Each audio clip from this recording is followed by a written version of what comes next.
Spoilers ahead. Watch out, and take care. The movie begins on October 3, 2004. Two militants in Iraq are carrying a wounded staff sergeant toward a foxhole. A soldier named Billy Lynn steps in and fires shots at the insurgents, causing them to flee in the direction of the sergeant while he defends himself from other shooters. The footage of Billy's brave deed is distributed to the media, and as a result, he is hailed as a national hero. The story now moves forward to Thanksgiving Day of 2004. Waking up, Billy heads over to his Bravo team to meet up with the other members: Sergeant David Dime, Mango, Foo, Crack, Lotus, Holiday, and Skies. Together with the show's producer, Albert Brown, the cast and crew set out on a promotional tour at Thanksgiving game halftime show. Chauffeur Josh, representing the Dallas Cowboys, meets the squad at the airport. In the film, Billy can be seen frantically attempting to save his fallen teammate and Sergeant Virgil Shroom Bream. 2 days before, the unit had held a burial for Bream. Following the burial, Billy returns to his mother and his two sisters, Catherine and Patty, at their childhood home. According to Billy's mother, her family and all of Billy's neighbors are quite proud of him. Then Billy turns to his father to talk to him, but his father does not even want to look at him, and it is not clear why. Back to the present, in the limo, Albert tells the team that he is negotiating a deal to make a movie based on their heroic deeds, joking that Hilary Swank wants to play Billy. He also says that each of them will get a handsome sum of money as compensation, which Billy says he will use to pay for his sister's studies. Billy remembers his sister asking him to leave the army and go home, but he wouldn't. Once they arrive at the event, the team starts walking through the crowd, and Billy has a flashback to when he was in Iraq. The team takes their seats and prepares to watch the football game. Billy talks to his sister, Catherine, who starts talking about her boyfriend, and the scene shifts back to Iraq. During tour training, Dime and Shroom learn that Billy had a criminal record before coming to Iraq. Billy explains that Catherine was in a car accident that left her with several stitches on her face and lower body. Her boyfriend abandoned her in the hospital, prompting Billy to destroy the man's car and chase him with a wrench. The next day, Billy was enlisted to drop the charges. Arriving at the stadium for the show, a number of excited and anxious fans talk to them to express gratitude for their work or to share hateful comments about those the team is fighting. The Bravo team travels to the stadium, picks up balls, and starts playing like teenagers. Billy meets a successful businessman, Norm Oglesby, who compliments him on his deeds during the mission in Iraq. Later, the soldiers sit down for a press conference, where Billy notices one of the cheerleaders, Fison, smiling at him. The soldiers answer a series of questions, and Billy recounts how he tried to save his weapon partner, Shroom. Following the presentation, Fison walks up to Billy and immediately begins a conversation with him. He explains to her that it is unusual to be awarded on the day that he considers to be the worst day of his life. After that, they begin discussing matters of faith, and Billy reveals when he made that valiant move for Shroom, he sensed something divine within him. Fison starts moving toward him, and the two kiss each other, showing admiration for one another. After some time, the soldiers make their way to meet the football squad. A handful of the gamers inquire to Billy about the types of weapons they use, and how it makes them feel to take someone's life. Billy maintains that he is emotionless, and that this is simply his job. A further recollection of the group's time in Iraq is shown before lunch. The Bravos were tasked with carrying out a mission that required them to conduct a search and elimination operation within a facility. In front of the men's wives and children, the troops opened fire and killed both of the men. And Billy will never forget the expression of the child who was glaring at him with such venom. Another scene from the past, Billy was sitting down to dinner with the rest of his family, shortly after his return home. The television was broadcasting news about war-related themes. According to Catherine, the war in Iraq was nothing more than a pretext for the United States to seize control of the area to access oil. Billy believed they did it in order to bring democracy to Iraq, and to develop schools and hospitals there. Billy is ignorant, and the family began to argue, and Mrs. Lynn slammed the table, scaring him a little. Back to having lunch, the soldiers meet an entrepreneur who runs an oil company, Wayne Pfister.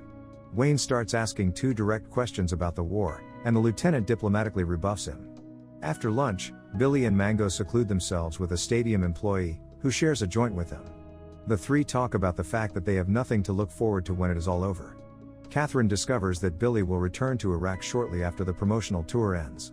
She tries to convince him to stay, but he won't change his mind, and promises to return. During the game, Billy receives a phone call from a doctor Catherine has been talking to try to get him honorably discharged, so he does not have to go back to Iraq and suffer more. Next, Billy talks to his lieutenant, who asks him how he is here. He says that he is yet to abjure, and the lieutenant responds he has a talent for this kind of work, giving him courage. During the match, he tells the lieutenant about Faison, and the fact that he can no longer be with her. The lieutenant tells him to forget about her, because they are going back to Iraq soon, and he will never see her again. Billy sends a message to his sister, telling her he will think about the doctor. Soon, the stage manager arrives and tells the team to put on their camouflage outfits for the halftime show. The soldiers are wearing camouflage outfits, and are behind Destiny's Child. The lights, explosive sounds, and general frenetic atmosphere cause discomfort for some of the boys, particularly Crack, who pushes one of the producers, and has to be calmed down by the other boys. Soon, the stage manager tells the soldiers what they are to do on stage, as if they are puppets. Destiny's Child performs their songs, and Billy walks to the center during the song Soldier. Moving back to Iraq, where the boys find themselves in the midst of a violent shootout. Shroom took the initiative, and drew the terrorists' attention, so the soldiers could take them out while they were distracted. Here, Billy notices that Shroom has been wounded, and is about to be taken hostage by the enemies. He took action to rescue Shroom, and fell with him into a trench. Soon, an enemy soldier arrived and shot Billy in his protective vest. Billy pounced on him and killed him with his knife. He approached Shroom, but he was already dead. After the show, the boys argue with one of the producers, who acts like a jerk to them for still being on stage, before the game starts again. The cheerleaders arrive, telling them they can't behave this way toward their country's heroes. Afterwards, they set off to continue watching the game. Faison approaches Billy, and says that since she met them, the way she looks at the world has changed. She used to resent every little thing, but now she realizes how insignificant they are compared to what they went through. Billy and Faison trade numbers, and go about their business. A little later, Catherine calls Billy, and says she is coming to the stadium to pick him up. Billy is planning to stay home, and not return to Iraq with the team. During the game, a boy who is watching makes a comment to the soldiers, about their views on gays in the military. Crack responds by putting the boy in a sleeper hold, until he passes out. Billy talks to the lieutenant, and asks if he would go back to Iraq if he had a choice. But the lieutenant refuses to answer, because he has no choice. Soon after, Billy and Dime meet with Albert, who has spoken with Norm Oglesby, the owner of the Cowboys investing in the film project about the team. However, instead of the previous offer of $100,000 to each team member for the film, Oglesby reduced it to $5,500 each, infuriating the team. Dime talks to Oglesby about the offer, saying that he is just taking him and his boys for a ride. Oglesby says this is his final offer, and at the end of the day, they don't have much choice. Dime realizes everyone around is just pretending to support the army, but when money has to be mentioned, everyone changes faces.